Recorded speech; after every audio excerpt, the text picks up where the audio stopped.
Terima kasih Anda masih bersama kami. Pemirsa, usulan KPK untuk memperbesar biaya yang diberikan kepada partai politik ternyata bukan hal yang baru.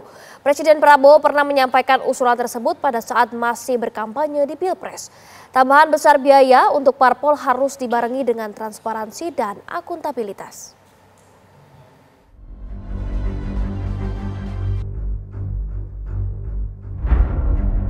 Partai pemenang pemilu legislatif 2024 PDI Perjuangan enggan terburu-buru menyikapi usulan suntikan dana yang lebih besar ke partai politik melalui APBN. Ketua DPP PDI Perjuangan Ganjar Pranowo mengatakan partainya akan menunggu kerangka acuan dari pemerintah sebelum membahas sikap partai. Kita belum tahu apa yang nanti akan dipertanyakan pada kita. Sebenarnya kalau konsepnya pernah di DPR pernah bahas kok. Bagaimana keuangan yang independen dan sebagainya, tapi kita belum tahu. Kalau nanti tornya ada, barangkali kita akan bisa punya banyak pikiran. Diskusinya dulu udah panjang di DPR. Idealnya diberikan dari APBN, macam-macam. Dulu pernah muncul pikiran dari APBN, ya. Pernah muncul pikiran badan usaha milik partai waktu itu, sehingga dihalalkan, tinggal rambu-rambunya. Jadi diskusinya pernah ada, bukan baru. Nah sekarang bagaimana agar itu betul-betul partai governance-nya itu bisa berjalan, tinggal pada pilihan. Ya, itu kan lebih baik sih. Oke. Sementara itu Partai Gerindra menyatakan dukungan terhadap usulan tersebut.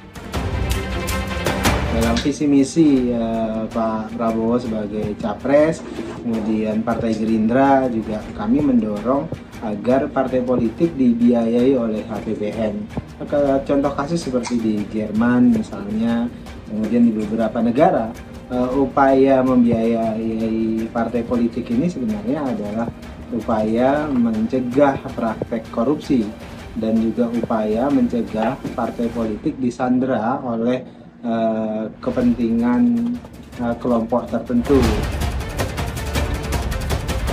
Perkumpulan untuk Pemilu dan Demokrasi Perludem menilai penambahan dana bagi parpol harus dibarengi dengan mekanisme audit yang lebih ketat.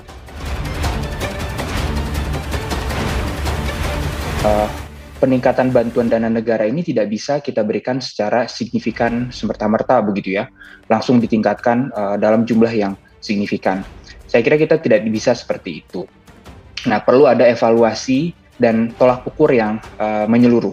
Sebagai contoh misalnya, kita tingkatkan secara gradual bagaimana kemudian partai politik dalam konteks transparansi dan akuntabilitas pelaporannya itu sudah terjamin, baru kemudian kita bisa tingkatkan kembali. Jadi tidak langsung secara signifikan ditingkatkan tanpa adanya mekanisme transparansi dan akuntabilitas bagi partai politik itu.